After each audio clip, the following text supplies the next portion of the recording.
Our project began in October of 2008 with our yearly Myths and Legends Month in my classroom, which is when we learn through the reading genres of fantasy and mystery, which include myths and legends.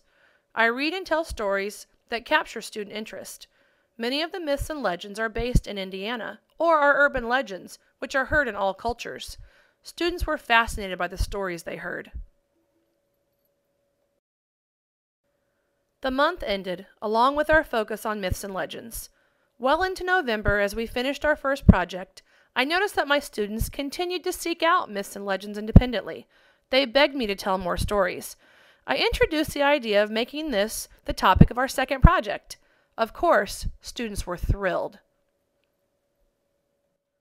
Now that I had the kids pumped up about the topic, I was met with a dilemma. How can you make the intangible topic of myths and legends tangible?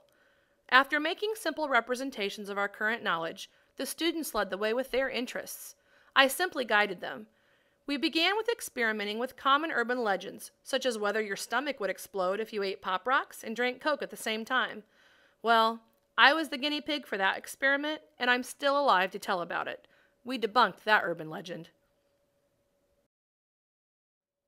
Students chose to focus on the investigation of Indiana myths and legends, and chose the topics the Hannah House, an Indianapolis haunted home, which was part of the Underground Railroad, Bigfoot, because there have been hundreds of sightings in Indiana, the legend of Crown Hill Cemetery, about a ghost who haunts 38th Street on prom night, and the legend of the House of Blue Lights, the legend of Skiles Test and his mysterious dead wife who was displayed in a glass coffin at his home.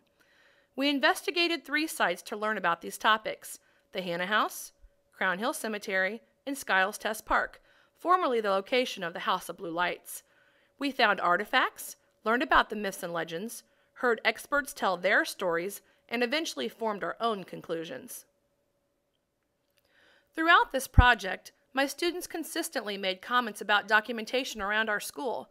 They were frustrated that they did not have adequate time to view the documentation of other students. But more importantly, they couldn't interact with a lot of the documentation in our school because they were not allowed to touch it.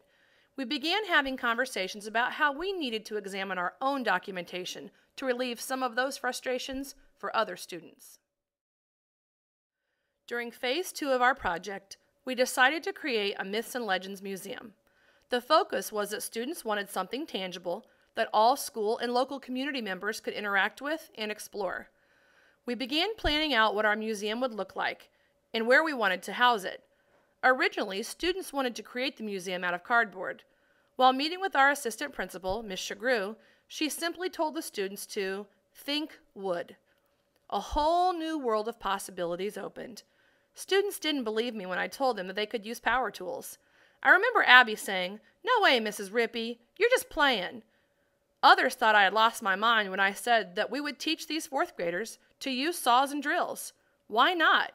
We had such great resources as experts to teach us. We met with various staff members and experts to determine the best way to proceed. We decided and were granted permission to construct the museum in our school foyer with the intention of it being a permanent piece of documentation and learning in our school and for the community.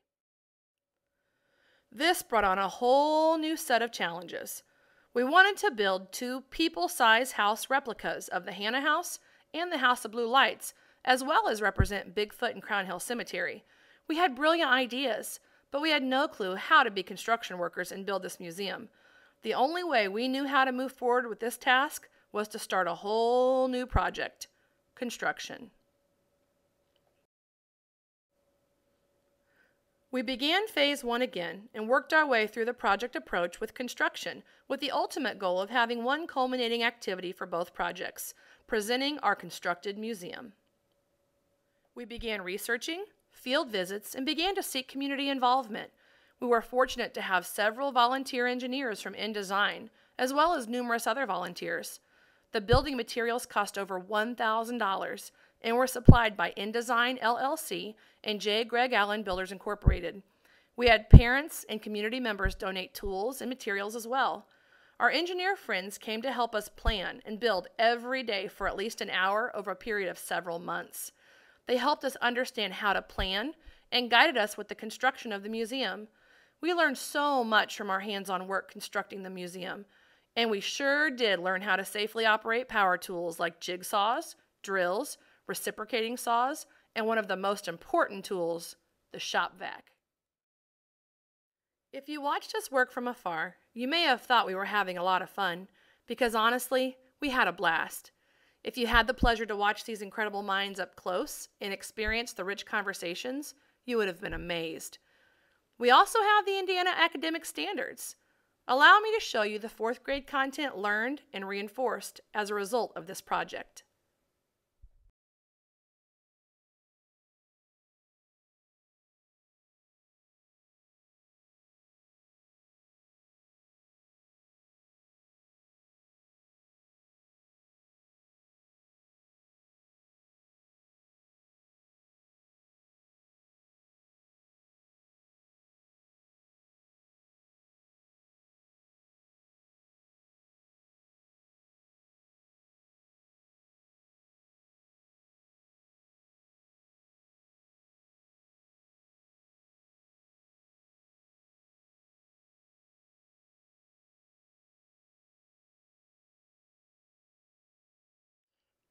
There is no doubt the knowledge these children have acquired is vast and deeply rooted in them. The content learned is paralleled with the life skills that were ingrained. Some of these students didn't think they could use a power saw or build an amazing piece of permanent documentation. The skills they learned will last a lifetime. The relationships they formed with the engineers have inspired future engineers, creative thinkers, and have given some children a connection to a strong male role model to some pretty incredible men. The true power, learning, and influence of this project cannot be measured. We owe a lot of thank yous, but realize some of those thank yous can't be yelled loud enough. I join my kids in saying thank you to everyone who gave of themselves, even in the smallest measure. Thank you to our principals for believing in us and supporting us. Thank you to those companies who cared enough to sponsor this project. Thank you, parents, for not giving your kids too hard of a time when they came home coated in paint day after day. To my kids, you are amazing. You have shocked and surprised me daily. Never stop dreaming. Believe that you deserve the best. Challenge your teachers to help you continue to grow, not just in your content learning, but in discovering your world and the treasures that are all around you. You are leaders, and it has been a pleasure to be your guide on this journey. Keep leading the way.